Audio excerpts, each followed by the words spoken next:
Ya, tidak nampak dengan mata tapi dari bisikan-bisikan positif untuk beramal soleh. Ada dorongan untuk ibadah, baca Quran, zikir, haji dan umroh, apa saja, semua itu berarti dari malaikat. Sangat cerdas seorang muslim kalau dia faham ini, kemudian dia selalu sibuk dari ibadah ke ibadah yang lainnya. Nah, malaikat-malaikat ini cukup banyak tugas-tugas mereka, bisa dibaca dalam surah nomor 77 dan 79 di ayat-ayat awalnya, ya, itu cukup banyak. Mereka lah yang mengatur pergantian musim, kayak musim dingin, musim hujan, musim panas, musim semi. Mereka yang mengatur populasi manusia, populasi jin, hewan-hewan. Mereka yang mengatur juga tumbuh-tumbuhan, mereka yang merawat lautan, mereka yang merawat semuanya. Ya, ini semua malaikat-malaikat ditugaskan oleh Allah SWT untuk mengurus urusan dunia ini. Ada yang mencabut ruh, ada yang meniupkan ruh, ya, segala macam. Mereka punya fungsi. Nah, ada satu golongan di antara malaikat ini yang Allah khususkan tugasnya hanya itu saja. Mereka mencari.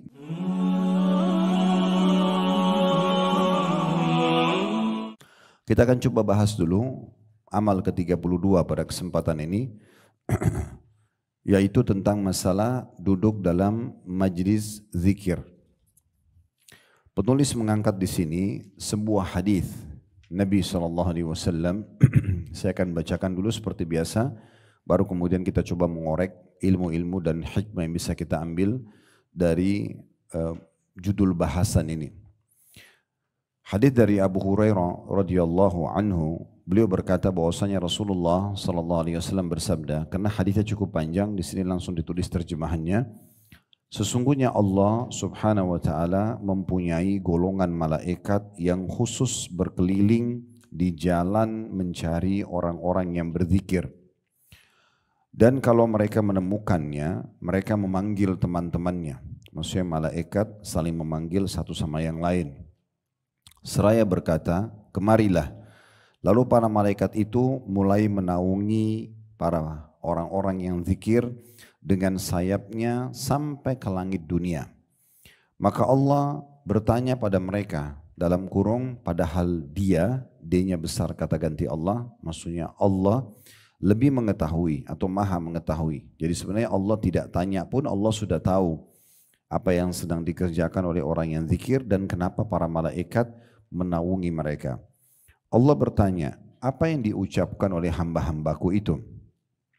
Para malaikat mengatakan, mereka mensucikan, membesarkan, ya, maksudnya bertasbih, mereka bertakbir, mereka memuji, ya, bertahmid, dan juga mengagungkanmu. Allah bertanya lagi, apakah mereka sudah pernah melihatku? Malaikat menjawab, tidak demi Allah, mereka tidak pernah atau tidak melihatmu. Maka Allah berfirman, bagaimana seandainya mereka melihatku? Maka para malaikat menjawab, seandainya mereka melihatmu, mereka akan lebih banyak beribadah, mengagungkan dan juga memuliakanmu. Lalu Allah bertanya lagi, apa yang mereka minta? Para malaikat mengatakan, mereka memohon surga kepadamu. Allah berkata, apakah mereka sudah pernah melihat surga itu? Para malaikat mengatakan, tidak demi Allah, mereka belum melihatnya. Allah lalu berfirman, bagaimana seandainya mereka melihat surga? Para malaikat menjawab, mereka akan lebih merindukan dan lebih bersungguh-sungguh memintanya dan juga lebih terpesona. Kemudian Allah bertanya, mereka berlindung dari apa? Para malaikat menjawab, mereka berlindung dari neraka. Allah Subhanahu wa taala bertanya kepada para malaikat, apakah mereka sudah pernah melihatnya atau melihat neraka? Para malaikat menjawab, tidak, demi Allah, mereka belum melihatnya. Lalu Allah Subhanahu wa taala bertanya lagi, bagaimana seandainya kalau mereka melihatnya? Para malaikat menjawab, mereka pasti akan lebih takut dan menghindar darinya. Lalu Allah Subhanahu wa taala berfirman kepada para malaikat, saksikanlah, sesungguhnya aku telah mengampuni mereka.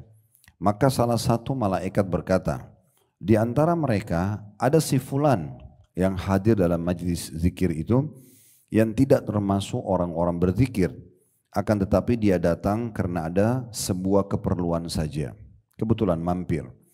Allah Subhanahu wa taala menjawab, mereka, maksudnya orang-orang yang duduk berzikir, sebuah kaum yang mana orang yang duduk bersama mereka tidak akan pernah sengsara. Hadis ini diriwayatkan oleh Bukhari. Saya masih bacakan dulu ya, seperti biasa nanti baru kita lebih dalam membahas. Imam Ibnu Hajar Al-Asqalani berkata rahimahullah dalam Fathul Bari, Fathul Bari dimiringkan karena itu nama buku. Ini syarah daripada kitab Sahih Bukhari. Jadi buku yang menyusun hadis yang paling sahih itu adalah Sahih Bukhari. Nah, banyak ulama-ulama datang merincikan lebih dalam lagi tentang Sahih Bukhari, salah satunya kitab namanya Fathul Bari. Di dalam kitab ini Imam Ibnu Hajar Al-Asqalani berkata, sungguhnya yang dimaksud dengan majlis zikir dalam hadis ini mencakup segala macam zikir kepada Allah Subhanahu wa taala, baik tasbih, subhanallah, takbir, Allahu Akbar, membaca Al-Quran, berdoa untuk kebaikan dunia dan akhirat, mempelajari hadis Nabi SAW, dan belajar ilmu syar'i. Ya, seperti kita duduk sekarang begini, masuk di dalam bahasan kita. Hadis tersebut menerangkan keutamaan majlis zikir dan keutamaan orang-orang yang berada di situ, di sisi Allah Subhanahu wa taala, sehingga Allah mengampuni dosa-dosa mereka dan orang-orang yang bersama mereka, meskipun orang itu cuma duduk di tempat itu bukan untuk berzikir, akan tetapi untuk keperluan lain. Itu semua tidak lain hanyalah karena keutamaan majlis zikir dan orang-orang yang berada di situ. Baik, ini semua apa yang ditulis oleh penulis, dinukil, hadis lengkap, tapi cuma terjemahan di sini. Berikut juga pendapat Imam Ibnu Hajar Al-Asqalani berhubungan dengan masalah makna majlis zikir atau rinciannya. Baik, kita ambil pelajaran dulu dari hadis ini. Pelajaran pertama yang bisa kita ambil yaitu Allah Subhanahu wa taala mencintai ibadah kepadanya. Jadi semua ibadah yang kita kerjakan itu memang bisa mendatangkan cinta Allah Subhanahu wa taala. Yang penting kita ikhlas karenanya. Dimulai dari hal yang wajib, kemudian setelahnya yang sunnah. Jadi ini pelajaran pertama, kalau Allah mencintai semua jenis ibadah. Oleh karena itu kita sebagai seorang muslim jangan membatasi diri dalam melaksanakan ibadah itu. Apa yang mudah di depan mata, itu yang segera kita eksekusi atau kerjakan. Di depan mata kita lagi mudah baca Quran, lebih mudah berzikir, lagi bermudah sedekah, menjenguk orang sakit, apa saja. Tentu ini kalau yang sunnah, kalau yang wajib tentu kita sepakati, begitu azan langsung sholat misalnya.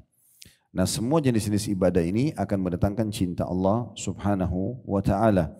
Dan saking cintanya Allah Subhanahu wa ta'ala kepada orang-orang yang beribadah dan patuh kepadanya, maka Allah mengkhususkan golongan malaikat khusus untuk mencari orang-orang yang selalu mengingat atau berzikir kepada Allah Subhanahu wa ta'ala. Ini pelajaran pertama. Dan makna ibadah, Bapak Ibu sekalian, ya, itu adalah semua perkataan, perbuatan yang diperintahkan dan dicintai oleh Allah. Semua perkataan, perbuatan yang dicintai oleh Allah Subhanahu wa ta'ala, diperintahkan dan dicintai oleh Allah. Jadi kita memang tujuan diciptakan oleh Allah di muka bumi ini untuk ibadah. Jangan lupa selalu jadikan itu pegangan dasar kita. Pondasi dasar kita ada di sini. Saya sama Bapak Ibu lahir di sini, kita ada di sini memang untuk mengabdi kepada Allah. Tidak ada tujuan lain. Ingat selalu surah Az-Zariyat. Surah nomor 51 ayat 56. Ini pondasi dasar. Kalau kita tanya diri kita sendiri, kenapa saya ada di sini? Wa ma khalaqtul jinna wal insa illa liya'budun. Surah nomor 51 ayat 56.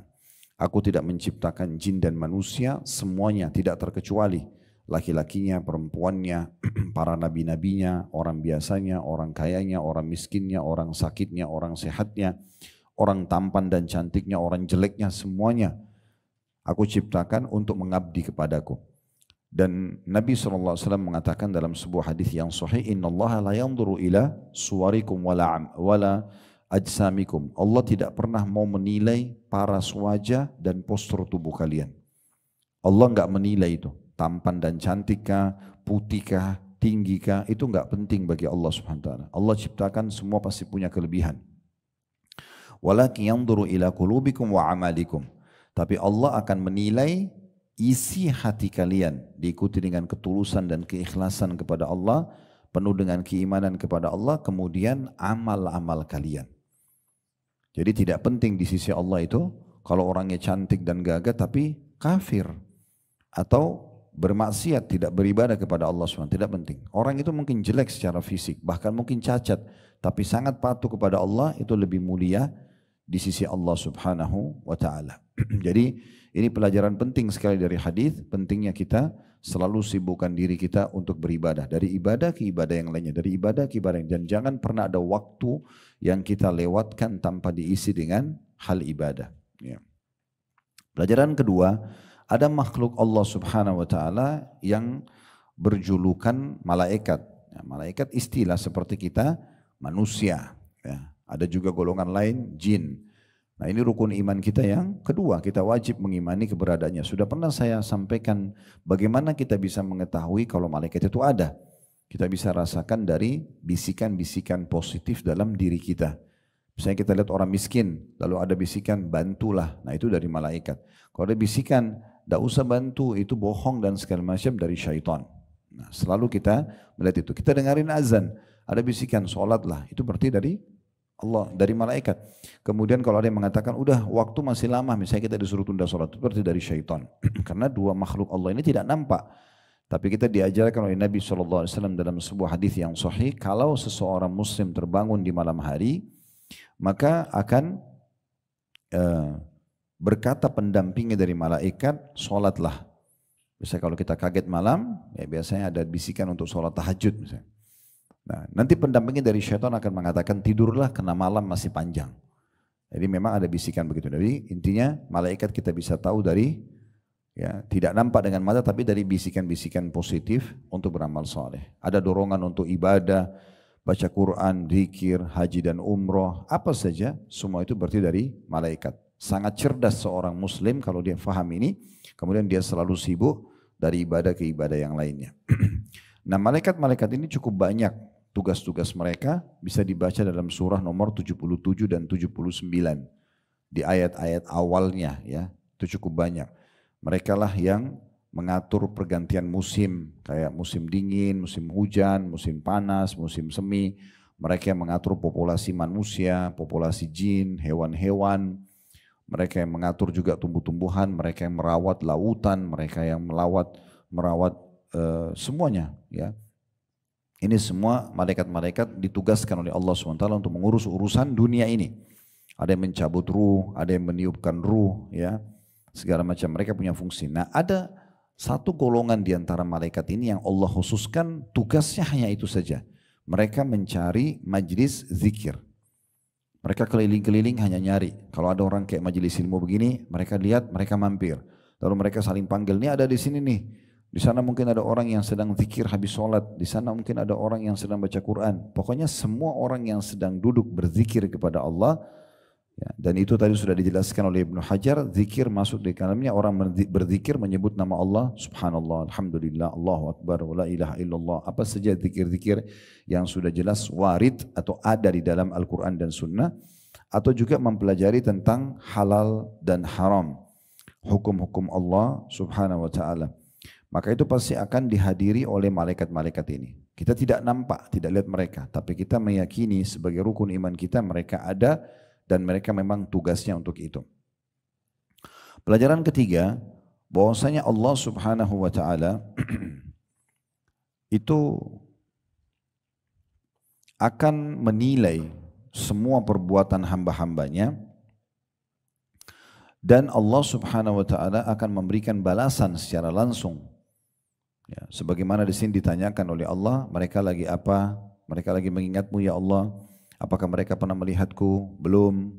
Tapi bagaimana kalau mereka melihatku? Pasti mereka akan lebih patuh dan bertasbih kepadamu. Lalu kemudian apa yang mereka minta? Mereka minta surga. Apakah mereka pernah lihat? Belum pernah. Bagaimana kalau mereka lihat? Pasti mereka akan lebih terpesona. Bagaimana apa yang mereka berlindung? Mereka berlindung dari neraka. Apa mereka sudah pernah lihat? Belum pernah. Bagaimana kalau mereka lihat? Mereka akan lebih takut dan seterusnya. Karena itu Allah Subhanahu wa ta'ala langsung membalas mengatakan, saksikanlah wahai para malaikatku kalau aku mengampuni mereka karena itu. Jadi langsung dibalas di saat itu. Seperti kita hadir di majelis seperti ini, kalau kita ikhlas bukan karena hanya seremoni dan testimoni saja, maka sudah jelas bubarnya itu dengan pengampunan dosa dari Allah Subhanahu wa taala. Pelajaran yang keempat yang bisa diambil adanya sifat kalam Allah. Allah berbicara.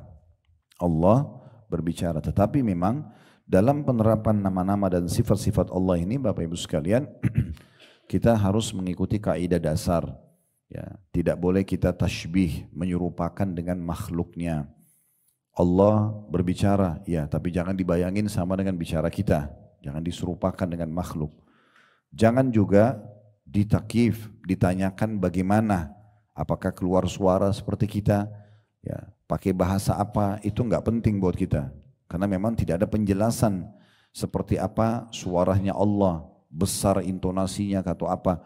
Tapi Allah berbicara. Jadi kita tidak tanyakan bagaimananya. Karena memang kalau kita tanyakan bagaimana, bisa saja arah pikiran kita menyerupakan dengan makhluk. Padahal sebenarnya Allah berbeda sekali. Kemudian juga kita tidak boleh takwil, menginterpretasikan atau mengalihkan makna. Enggak boleh misalnya di sini Allah bicara dengan malaikat, kita bilang ini bukan Allah bicara misalnya. Atau hadis lain Allah turun kalau tertinggal sepertiga malam, Allah turun ke langit bumi. Oh ini bukan Allah turun, ini maksudnya adalah kasih sayangnya atau rahmatnya, itu pengalihan makna namanya. Sementara Nabi SAW mengatakan kalau tertinggal sepertiga malam Allah dengan kemahamuliaannya turun ke langit bumi. Bagaimananya kita tidak tahu, kita imani saja. Tapi yang perlu kita ambil pelajarannya, karena kata Nabi SAW lanjutannya, lalu Allah bertanya kepada para malaikatnya, adakah hamba-hambaku yang malam ini pada saat sholat ini atau di malam ini di sepertiga malam yang bertanya, mohon aku kasih, ada yang mohon ampun aku maafkan, adakah yang punya hajat aku penuhi. Yang kita perlu adalah bagaimana interaksi kita sama Allah, bukan bagaimana kita menjabarkan atau mengalihkan makna daripada Allah turun itu. Seperti misalnya ayat Al-Quran, yadullahi fauqa aidihim, tangan Allah berada di atas tangan-tangan mereka. Dalam ayat lain, tajri bi a'yunina, semua berjalan sesuai dengan pengawasan mata-mata kami, kan gitu.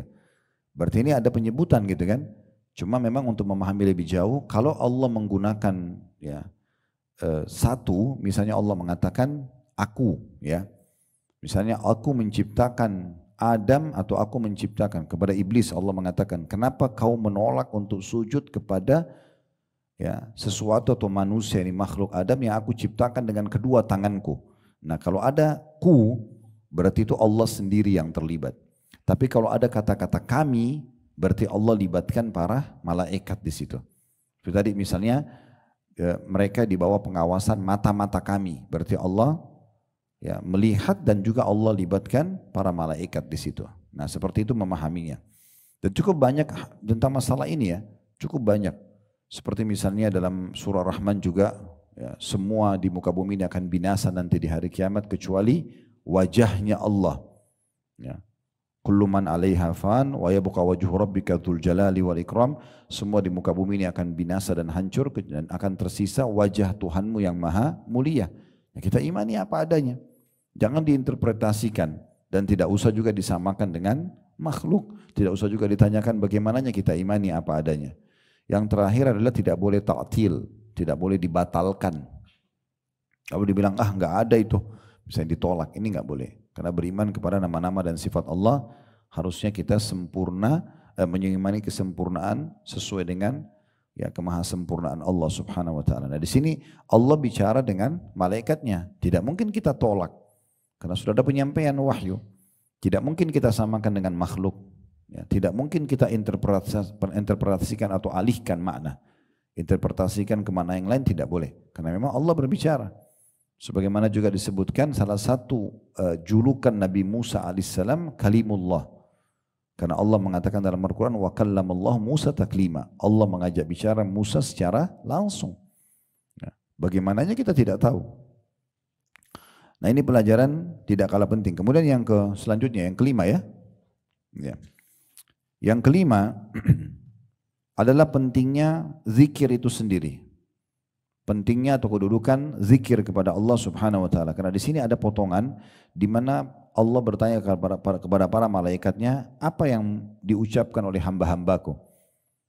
Jadi pertanyaan pertama itu, Apa yang mereka kerjakan? Maka dikatakan mereka bertasbih, mereka bertakbir, mereka bertahlil, ya. Kemudian mereka mengagungkanmu. Ya. Di sini masuk maknanya tadi Ibnu Hajar mengatakan adalah mempelajari agamamu, majelis ilmu di dalamnya. Maka dengan itu dalam riwayatnya dikatakan mereka memohon surga. Dan riwayat akhir riwayat ini mengatakan mereka memohon surga, mereka berlindung dari neraka. Berarti kan apa saja yang bisa mengingat kepada Allah ini itu punya kedudukan tersendiri. Karena perbuatan-perbuatan inilah yang menyebabkan Allah memberikan pengampunan dosa nanti terakhirnya. Selanjutnya yang keenam adalah pentingnya seseorang itu selalu memohon agar ya masuk ke dalam surga. Memohon agar masuk ke dalam surga. Jadikan sebagai rutinitas doa kita dalam keseharian, mohon agar kita termasuk ahli surga. Jadikan begitu. Jadi ucapan ya Allah masukkan aku dalam surga. Dalam sebuah riwayat siapa yang memohon kepada Allah surga 3 kali dalam sehari atau 7 kali dalam riwayat lain, maka surga akan merespon sambil mengatakan ya Allah sesungguhnya hambamu fulan memohon agar masuk ke dalamku, maka masukkanlah ia ke dalamku. Kemudian poin selanjutnya yang keberapa? Yang ketujuh, pentingnya seseorang berlindung dari api neraka. Tentu kalau Bapak Ibu mau menggabungkan memohon surga dan langsung berlindung dari neraka juga bagus.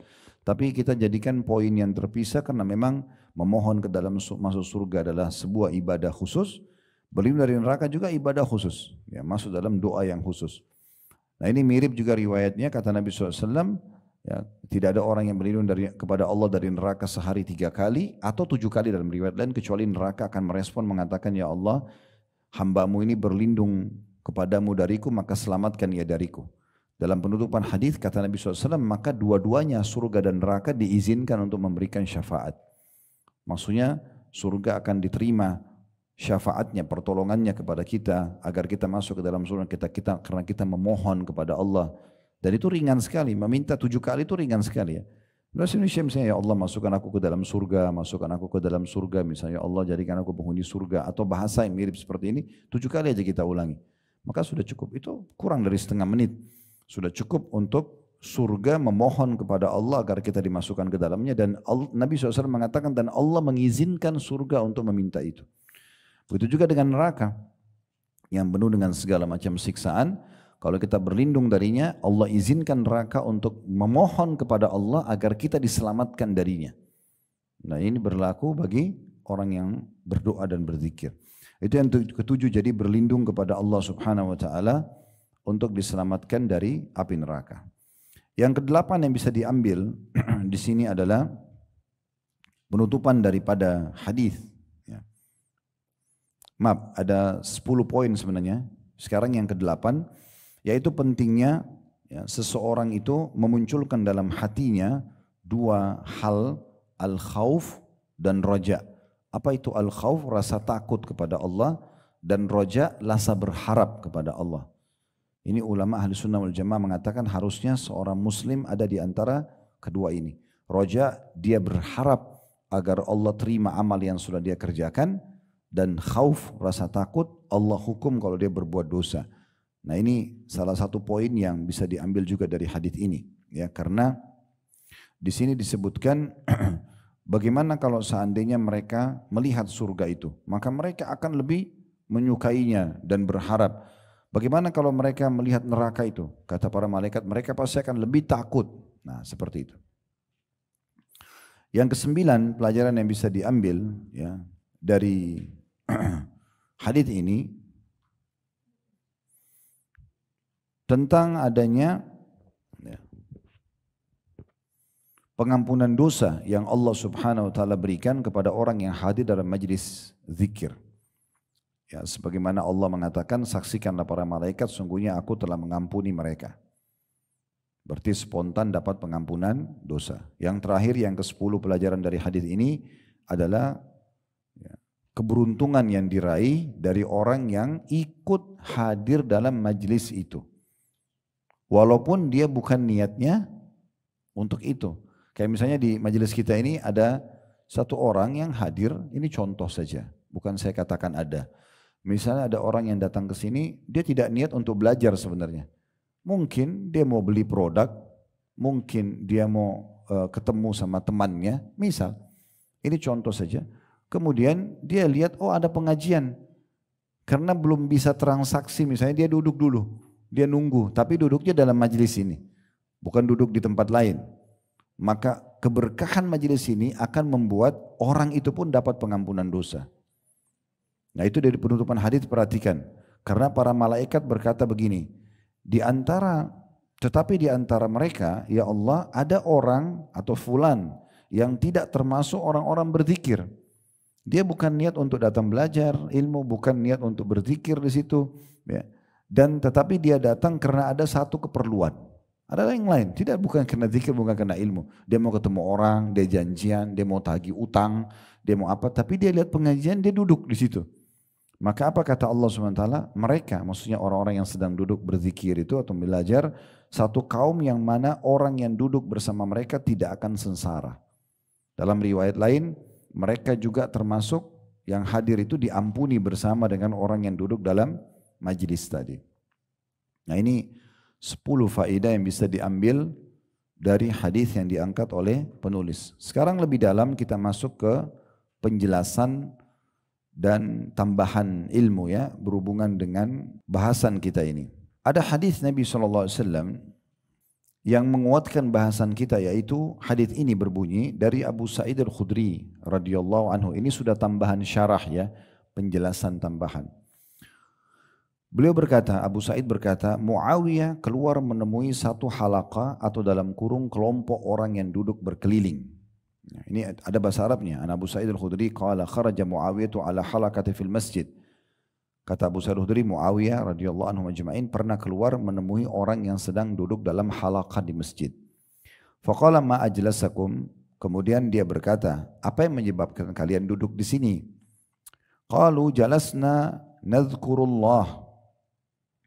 Maka mereka mengatakan, kami duduk untuk berzikir kepada Allah. Qala Allah ma ajlasakum illa dzak. Maka Muawiyah mengatakan, saya bertanya atas nama Allah, apakah benar kalian duduk di sini betul-betul murni hanya itu, hanya untuk berzikir saja? Qalu wallahi ma ajlasana illa dzak. Maka mereka mengatakan, demi Allah kami enggak duduk kecuali untuk itu. Memang kami duduk di sini itu untuk berzikir, untuk belajar gitu. Qala ama inni lam astakhlifakum tuhmatan lakum wa ma kana ahadun bimanzilati min Rasulillah sallallahu alaihi wasallam aqalla anhu haditsan minni. Lalu Muawiyah mengatakan, sesungguhnya aku tidaklah meminta kalian bersumpah karena aku nyangka kalian bohong. Atau aku menyangka kalian bohong. Karena kan tadi Muawiyah bilang, saya tanya atas nama Allah, apakah kalian benar-benar duduk hanya untuk itu di sini? Tidak ada tujuan lain? Maka mereka mengatakan, demi Allah kami memang duduk hanya untuk zikir. Maka Muawiyah mengatakan, untuk menepis jangan sampai orang menyangka buruk kepada beliau, beliau mengatakan, sesungguhnya saya meminta kalian bersumpah bukan karena menyangka kalian bohong. Tetapi tidaklah ada seorang pun yang memiliki kedudukan seperti aku dari Rasulullah SAW, lebih sedikit hadisnya dariku. Maksudnya di antara sahabat-sahabat Nabi banyak yang lebih banyak meriwayatkan hadis dari aku. Aku sedikit sekali meriwayatkan hadis. Muawiyah ini iparnya Nabi ya, karena saudari beliau Ummu Habibah menikah dengan Nabi SAW. Nah Muawiyah radhiyallahu anhu mengatakan, sebenarnya semua orang yang posisinya seperti aku sebagai sahabat Nabi itu tidak ada di antara mereka yang seperti aku. Aku paling sedikit hadisnya. Mereka banyak meriwayatkan hadis gitu.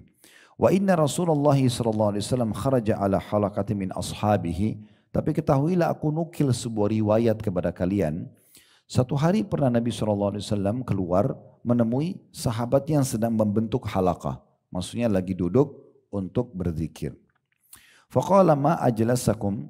Nabi pernah tanya, apa yang membuat kalian duduk di sini? Qalu jalasna nadhkurullah wa nahmaduhu ala ma hadana lil Islam. Maka para sahabat mengatakan, kami duduk untuk berzikir kepada Allah dan kami bersyukur atau memujinya karena ia telah memberikan kami petunjuk untuk menganut agama Islam. Oman bihi alaina. Lalu kemudian dikatakan, dan apapun yang membuat kami bisa duduk seperti ini. Qala Allahu ma ajlasakum illa dzak. Kata Nabi SAW, aku tanya kalian atas nama Allah, apakah benar kalian duduk di sini betul-betul hanya untuk itu? Qalu wallahi ma ajlasana illa dzak. Maka para sahabat mengatakan, demi Allah kami enggak duduk kecuali untuk itu. Qala ama inni lam astakhlifakum tuhmatan lakum. Maka Nabi SAW mengatakan, sungguhnya aku meminta kalian bersumpah bukan karena aku menyangka kalian bohong. Walakinnahu atani Jibril fa akhbarani. Tetapi pada saat kalian sedang buat ini, maksudnya kalian sedang zikir, yang sana zikir subhanallah, yang sini sedang berdoa, yang sana sedang baca Quran, masing-masing, tapi karena banyak maka dianggap seperti orang yang berkumpul. Waktu melihat itu, Jibril datang kepadaku, kemudian menyampaikan, Annallah azza wa jal yubahi bikumul malaika, bahwasanya Allah azza wa jal telah membanggakan kalian di depan para malaikatnya. Membanggakan kalian di depan para malaikatnya. Ya. Jadi ini salah satu riwayat lain yang menguatkan apa yang sedang kita bahas. Dalam riwayat lain juga, hadis Abu Musa al-Ash'ari radhiyallahu anhu, beliau mengatakan, lamma gaza Rasulullah sallallahu alaihi wasallam Khaybar, sewaktu Nabi sallallahu alaihi wasallam sedang mengepung dan menyerang wilayah Khaybar. Ini wilayah yang dikuasai oleh orang-orang Yahudi di masa itu ya. Au qala lamma tawajjaha Rasulullah sallallahu alaihi wasallam asyrafan nasi ala wadin. Atau dikatakan waktu Nabi sallallahu alaihi wasallam ya, sedang menuju kepada Khaybar dan ternyata ada sebagian orang yang sempat menaiki gundukan tanah atau sebuah gunung kecil di padang pasir, di lembah. Farafa'a aswatahum bitakbir. Maka sebagian mereka mengeraskan suaranya pada saat bertakbir sambil mengatakan Allahu Akbar, la ilaha illallah. Allah Maha Besar dan tidak Tuhan yang berhak disembah kecuali Allah. Tapi dengan suara teriak-teriak. Faqala Rasulullah sallallahu alaihi wasallam, maka Nabi SAW bersabda, Irba'u ala anfusikum innakum la tad'una asam wala ghaiban. Kata Nabi SAW, ya, kecilkan suara kalian, ya, ringankan buat kalian, jangan teriak-teriak. Karena sungguhnya yang sedang kalian seru, maksudnya Allah, itu bukan zat yang tuli dan bukan juga yang tidak ada. Ya. Kemudian, innakum tad'una sami'an qariba. Karena yang sedang kalian seru dan panggil adalah Tuhan yang maha mendengar dan juga sangat dekat. Wa huwa ma'akum, dan dia selalu bersama kalian. Wa ana khalfa dabbati Rasulillah sallallahu alaihi wasallam fasami'ani wa ana aqul la haula wa la quwata illa billah.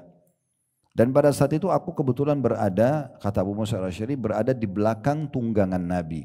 Dan beliau mendengarkan aku berzikir membaca la haula wa la quwata illa billah.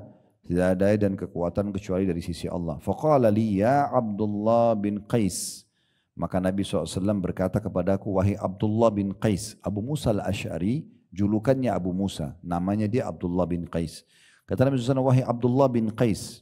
Qultu labbaika ya Rasulullah. Aku berkata, iya. Aku jawab panggilan anda dengan santun, wahai utusan Allah. Qala ala adulluka ala kalimatin min kanzin min kunuzil jannah. Maukah aku tunjukkan kepadamu kata-kata salah satu dari harta simpanannya surga? Qultu bala ya Rasulullah. Maka aku berkata, tentu ya Rasulullah. Fidaka abi wa ummi. Ayah dan ibuku sebagai tebusannya. Maksudnya ini bahasa santun orang Arab dulu.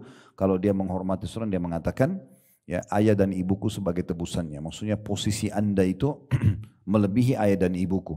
Tolong sampaikan kepada aku tentang, ya, harta simpanan surga itu. Qala la haula wa la quwata illa billah. Kata Nabi SAW, la haula wa la quwata illa billah. Nah, dalam riwayat ini, perlu kita garis bawahi Bapak Ibu sekalian, berarti ada pelajaran penting. Pelajaran pentingnya adalah orang kalau berzikir nggak boleh teriak-teriak. Ya. Walaupun kita sedang membahas tentang halaqah zikir, tapi halaqah zikir ini bukan dengan cara teriak-teriak.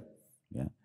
Nabi SAW sudah ingatkan kita dalam beberapa riwayat. Tadi kalau di Khaybar ada sebuah riwayat juga, pernah sahabat-sahabat waktu pas masuk di pengepungan Khaybar, karena mereka lihat benteng Khaybar dan Nabi sudah bilang, nanti kita menang loh ini, kita akan rebut Khaybar ini.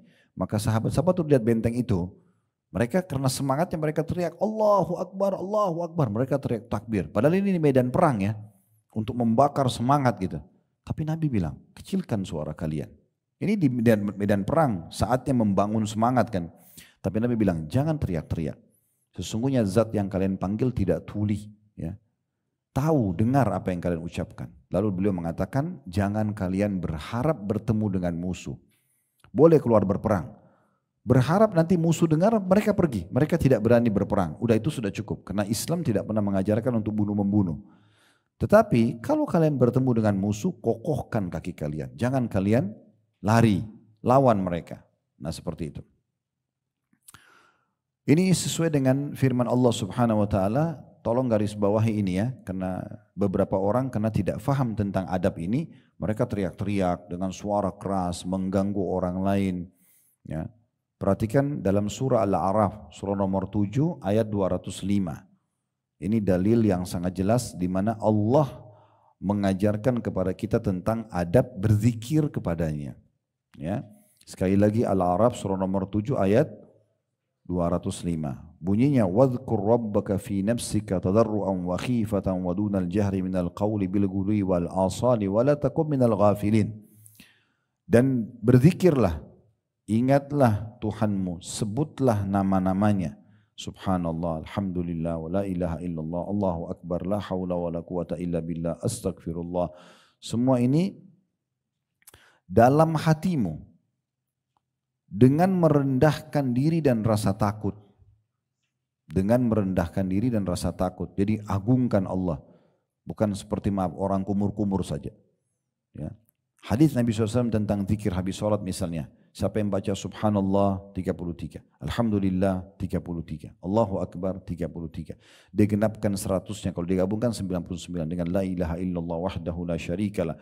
Lahul mulku wa lahul hamdu wa huwa ala kulli syai'in qadir. Akan diampuni dosanya walaupun sebanyak buih di lautan. Berarti kan mudah sebenarnya. Tapi siapa yang dapat ini? Apakah semua orang zikir bisa dapat? Belum tentu. Orang yang baca subhanallah. Dia resapi, oh maha suci Allah. Subhanallah, subhanallah, pelan-pelan. Dan semua lafadznya jelas. Itu akan dapat. Tapi kalau subhanallah, alhamdulillah, alhamdulillah. Blok.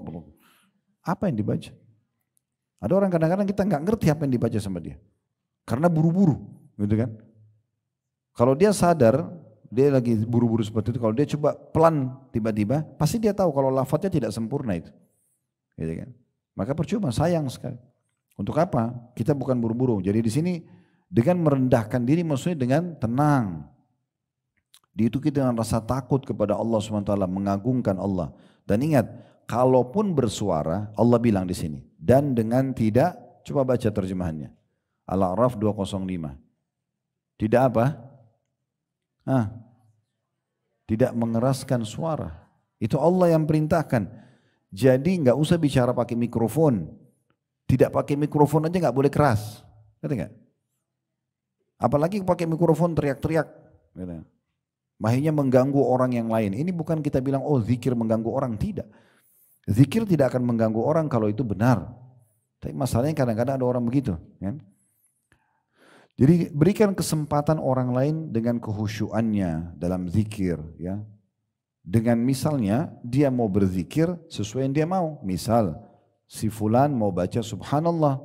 Si fulan yang lain mau baca la haula wa la quwata illa billah. Si fulan yang lain mau baca apa gitu ya, zikir, astagfirullah, itu bebas. Tapi kalau kita paksain diri mengerasin suara misalnya, kita baca astagfirullah 100 kali tapi kerasin suara. Yang lain mau tidak mau seperti harus ikut itu. Padahal sebenarnya kan belum tentu dia mau zikir. Zikir habis sholat saja, boleh orang baca ayat kursi dulu, boleh baca al-ikhlas, al-falak, an-nas dulu. Boleh orang baca subhanallah dulu, kan gitu. Kalau kita kerasin suara baca ayat kursi misalnya, seakan-akan satu masjid harus ikutin kita, padahal mungkin dia mau baca subhanallah dulu, kan gitu. Tidak semua orang yang bisa konsentrasi di saat misalnya bising. Kadang-kadang dia jadi buyar, dia nggak bisa fokus gitu kan. Atau dia masa terganggu, nah seperti itu. Jadi memang ini Allah yang perintahkan kita. Ya, untuk tidak mengeraskan suara. Dan zikir itu kata Allah dianjurkan di pagi dan petang. Maksudnya mulai pagi sampai sore itu jangan lupa zikir aja terus. Dan mulai sore sampai pagi lagi zikir lagi. Artinya tidak ada waktu untuk tidak berzikir. Dan jangan kamu termasuk orang-orang yang lalai. Makna orang yang lalai adalah jangan sampai lupa. Tetap selalu lisan kita berzikir kepada Allah Subhanahu wa taala. Ya, ini poin yang harus diperhatikan baik-baik berhubungan dengan masalah adab orang berzikir, ya. Dan dianjurkan agar kalaupun ada orang duduk berzikir, maka berzikirnya masing-masing. Karena Nabi SAW tidak pernah secara khusus dalam riwayat memandu beliau berzikir lalu menyuruh semuanya ikutin beliau. Tapi beliau ajarin zikir habis sholat itu begini, lalu beliau berzikir, semua sahabat juga berzikir masing-masing. Nah itu yang sesuai dengan panduan Nabi alaihi salatu wassalam. Begitu juga dengan misalnya orang duduk mempelajari Al-Quran, ini masuk dalam masalah zikir. Ya. Jadi kalau Bapak Ibu lagi duduk baca Quran, itu juga termasuk orang yang sedang berzikir. Ya. Kalau misalnya kita mau tahu tentang keutamaannya adalah hadis Nabi SAW yang masyhur riwayat Imam Muslim. Kata beliau, la yaq'udu qaumun yadhkuruna Allah azza wa jalla illa haffathumul malaika wa ghashiyatuhumur rahmah wa nazalat alaihimur sakinah wa dzakarahumullahu fi man 'indah. Tidaklah sekelompok orang berzikir kepada Allah SWT kecuali malaikat mengelilingi mereka, rahmat meliputi mereka, ketenangan turun kepada mereka. Ya, seperti majelis ilmu, walaupun memang tidak semua bicara, tapi ada ketenangan yang kita rasakan, keheningan ini yang dijanjikan. Majelis ilmu, majelis zikir itu mendatangkan seperti ini. Keheningan, ketenangan. Tidaklah sekelompok orang berzikir kepada Allah SWT kecuali malaikat mengelilingi mereka, rahmat meliputi mereka, ketenangan turun kepada mereka. Dan Allah menyebut-nyebut mereka di kalangan para malaikat di hadapannya. Maksudnya membanggakan mereka. Dalam riwayat lain, ini tentang masalah zikir secara umum. Riwayat yang menguatkan kalau membaca Al-Quran masuk dalam zikir adalah riwayat riwayat Muslim dan Abu Daud. Dari hadis Abu Hurairah radhiyallahu anhu kata Nabi SAW, "Wa majtama'a qaumun fi baitin min buyutillah yatluna kitaballahi wa yatadarasunahu bainahum illa nazalat alaihimus sakinah wa ghashiyatuhumur rahmah wa haffathumul malaika wa dzakarahumullah fi man 'indah." Kata Nabi SAW, dan tidaklah sekelompok orang berkumpul dalam satu rumah di antara rumah-rumah Allah di masjid. Mereka membaca kitab Allah, saling belajar di antara mereka, kecuali ketenangan turun kepada mereka, rahmat meliputi mereka, malaikat mengelilingi mereka, dan Allah menyebut mereka di kalangan para malaikat di hadapannya. Jadi hadis yang sebelum ini saya bacakan tadi, riwayat Imam Muslim menyebutkan zikir secara umum. Hadis yang kedua, mirip keutamaannya, malaikat hadir, ketenangan ada pada mereka, rahmat turun, itu orang yang baca Al-Quran. Berarti menandakan Al-Quran masuk dalam zikir itu sendiri. Jadi jangan sampai kita berpikir zikir itu hanya baca subhanallah alhamdulillah saja, tidak. Baca Al-Quran juga zikir, berdoa juga zikir. Bahkan majelis ilmu pun zikir. Ya. Dan yang dicontohkan oleh Nabi SAW bukan orang baca kemudian semuanya rame-rame secara serentak. Tapi yang ada adalah contoh misalnya dalam sebuah riwayat yang sahih diriwayatkan oleh Bukhari Muslim, bahwasanya pernah ada sahabat bernama Abdullah berkata, qala lin Nabi sallallahu alaihi wasallam ikra alayya. Kata Nabi SAW, coba bacain buat saya ayat Al-Quran. Nabi ingin dengar dari sahabat ini, coba bacain buat saya Al-Quran. Maka beliau mengatakan, Abdullah mengatakan, akra alayka wa alayka unzil. Ya Rasulullah, apakah saya baca buat anda dengar Al-Quran sementara Al-Quran turun pada anda? Maksudnya pantas gak sih saya baca Al-Quran buat anda gitu? Maka kata Nabi SAW, fa inni uhibbu an asma'ahu min ghairi. Saya ingin sekali dengar dari orang lain. Turun kepada saya melalui Jibril, ya, saya dengar langsung. Al-Quran sudah masuk dalam hati, tetapi saya ingin dengar orang lain bacain buat saya. Faqara'tu alaihi surat An-Nisa hatta balagtu. Kata Abdullah, saya pun membacakan untuk Nabi SAW surah An-Nisa. Sampai aku tiba di firman Allah Subhanahu wa ta'ala, Fa kaifa idza ji'na min kulli ummatin bisyahidin wa ji'na bika 'ala haula'i syahida. Yang artinya, bagaimana hai Muhammad kalau nanti kami datangkan engkau pada hari kiamat, kami jadikan engkau sebagai saksi dan juga ya, kami jadikan mereka sebagai saksi juga. Maksudnya umatmu akan menjadi saksi bersama gitu ya. Maka bagaimanakah hal orang-orang kafir nanti, terjemahnya, apabila kami mendatangkan seorang saksi, maksudnya Rasul, dan dari tiap-tiap umat, dan kami mendatangkan kamu hai Muhammad sebagai saksi atas mereka, ya, atau dalam kurung sebagai umatmu, atau bersama dengan umatmu. Maka di saat Nabi SAW mendengarkan ayat ini, qala amsik. Kata Nabi SAW, cukup, berhenti sampai sini. Kata Abdullah, tiba-tiba aku mengangkat mataku melihat, fa'idha ainahu tazrifan. Maka ternyata kedua mata Nabi SAW meneteskan air mata. Ya, beliau tersentuh dengan membaca Al-Quran tersebut. Selanjutnya ya, tentang masalah majlis ilmu itu sendiri. Jadi kita kuatkan, dalilkan, kalau orang tidak jelaskan ini, orang fikir zikir itu hanya subhanallah, alhamdulillah dan seterusnya. Tapi ternyata Al-Quran masuk dalamnya. Ya, kemudian berdoa masuk di dalamnya, majelis ilmu masuk di dalamnya. Nah, di sini kita bisa lihat banyak sekali pendapat ulama, diantaranya Atha bin Abi Rabah, seorang ulama Mekah yang masyhur sekali. Ini ulamanya tabi'in, bahkan beliau dapat julukan gurunya para ulama. Atha bin Abi Rabah, murid langsungnya sahabat Nabi Abdullah bin Umar radhiyallahu anhuma. Beliau mengatakan, kurang lebih terjemahnya, majlis-majlis zikir adalah majlis-majlis halal dan haram. Majlis-majlis halal dan haram. Jadi pelajari ilmu agama maksudnya. Bagaimana seseorang membeli, menjual, berpuasa, sholat, bersedekah, menikah, bercerai dan berhaji. Beliau merincikan di sini bahwasanya majlis zikir masuk dalamnya adalah majlis ilmu. Karena zikir ini adalah zikir yang wajib, menuntut ilmu hukumnya wajib. Kan kita pelajari juga, ini Allah berfirman, Bapak Ibu sekalian, Rasulullah bersabda, kan gitu. Nah itu semua berarti kita juga sedang berzikir kepada Allah subhanahu wa ta'ala. Imam Nawawi rahimahullah dalam kitab Riyadus Salihin beliau, itu menulis satu judul bab, kurang lebih terjemahnya keutamaan halakah-halakah zikir dan anjuran menetapinya, dan larangan meninggalkannya tanpa udzur. Lalu beliau mengatakan atau menyebutkan ada 4 buah hadis dalam bab ini. Nah salah satu hadis itu tentang majlis ilmu yang bunyinya dari Abu Waqid Al-Laythi radhiyallahu anhu, anna Rasulullah sallallahu alaihi wasallam bainama huwa jalisun fil majlis atau fil masjid, bahwasanya dia menginformasikan waktu Nabi SAW sedang duduk di dalam masjid, wan nasu ma'ahu idh aqbala nafarun thalath, dan banyak orang yang sedang bersama Nabi, tiba-tiba ada 3 orang yang datang, fa'aqbala thnani ila Rasulillah sallallahu alaihi wasallam.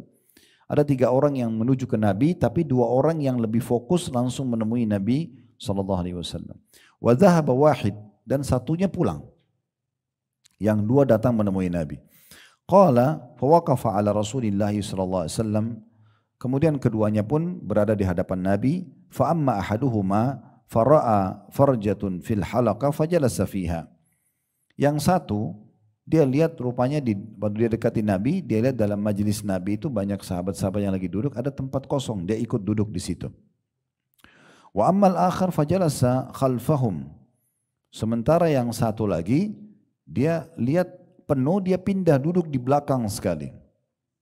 Wa amma tsalitsu fa adbar, sementara yang ketiga tadi keluar dari masjid, ya dia tidak ikut di situ. Falamma faraga Rasulullah sallallahu alaihi wasallam, waktu Nabi SAW selesai menyampaikan ya ilmu yang beliau sampaikan, qala, beliau bersabda, ala ukhbirukum anin nafari thalath, mau enggak saya beritahukan informasi tentang 3 orang yang masuk tadi. Yang satu pergi, yang satu duduk di depan Nabi, tempat kosong, yang satu duduk di belakang. Amma ahaduhum fa'awa ilallahi fa'awahu Allah. Kalau yang pertama, dia berusaha mendekat kepada Allah. Dia cari tempat yang dekat dengan aku, maksudnya dengan Nabi, kemudian dia mau dengarin pengajian, apa yang disampaikan. Maka Allah pun mendekat kepadanya. Wa ammal akhar fastahya Allahu minhu. Kalau yang tadi duduk di belakang, karena dia merasa malu, datang terlambat, dia pun duduk di belakang. Karena rasa malunya kepada Allah, maka Allah pun malu kepadanya. Wa ammal akhar, sementara yang ketiga, yang pergi meninggalkan majlis itu, fa'aradallahu an. Dia berpaling dari majlis ilmu ini, maka Allah pun berpaling darinya. Ya, berarti kan di sini masuk dalamnya ilmu. Nabi SAW bukan sedang berzikir subhanallah, alhamdulillah. Nabi lagi menyampaikan pengajian. Datang 3 orang, yang 2 orang ikut pengajian, yang satunya pergi. Nah, Nabi SAW menyampaikan kalau 2 orang ini justru mendapatkan ya keutamaan itu sendiri. Imam Nawawi menanggapi mengatakan dalam hadis ini terdapat dalil bolehnya halaqah-halaqah ilmu dan zikir di dalam masjid. Ya. Dan juga ada satu ulama namanya Syekh Salim Al-Hilali. Beliau mengatakan majlis-majlis zikir adalah halaqah-halaqah ilmu yang diadakan di rumah-rumah Allah untuk belajar, mengajar dan mencari pemahaman agama. Berarti kan orang belajar agama masuk dalam istilah majlis zikir itu sendiri. Bahkan salah satu ulama yang hidup di masa kita sekarang, Syekh Abdul Razak bin Abdul Muhsin Abbad, beliau dan ayahnya dua-duanya ulama ini, dua-duanya mengajar di Masjid Nabawi. Beliau mengatakan tidak diragukan lagi bahwa menyibukkan diri untuk menuntut ilmu dan menghasilkannya. Kayak ibu-ibu bapak dengar, menulis, mau dapat ilmu itu. Kata beliau tidak diragukan lagi bahwa saya menuntut ilmu dan menghasilkannya, mengetahui halal haram, mempelajari Al-Quran dan merenungi ayat-ayatnya, mengetahui sunnah Rasulullah SAW, mengetahui tentang sirah atau sejarah kehidupan Nabi, ya. Berikut berita-berita tentang Nabi, apa saja informasi tentang Nabi kita selalu haus ingin tahu, adalah sebaik-baik zikir dan paling utama. Itu masuk dalam zikir yang paling baik di situ. Ya, karena pasti kita akan lebih dekat dengan Allah dan juga lebih dekat dengan Nabi SAW. Lebih mudah untuk mengamalkan, kata beliau. Majlis-majlis ini ya, yang paling baik. Dan majlis-majlis ini lebih baik daripada hanya sekedar majlis zikir saja. Maksudnya subhanallah saja, alhamdulillah saja. Majlis ilmu kata beliau lebih baik daripada majlis itu. Kenapa? Beliau menyebutkan alasannya. Karena majlis-majlis ilmu berkisar antara fardu ain dan fardu kifayah. Karena duduk dalam pelajaran begini agama, itu hukumnya wajib. Sementara duduk untuk zikir saja, subhanallah, alhamdulillah, astagfirullah, ini hukumnya sunnah. Nah, berarti kita bisa ambil pelajaran di sini, majlis ilmu itu masuk dalam zikir. Bahkan dia bisa menjadi lebih baik daripada zikir secara umum. Tentu tanpa mengurangi kedudukan zikrullah. Intinya yang sebenarnya dari yang kita pelajari semua ini, bagaimana setiap orang di antara kita jangan sampai luput dari majlis zikir itu sendiri.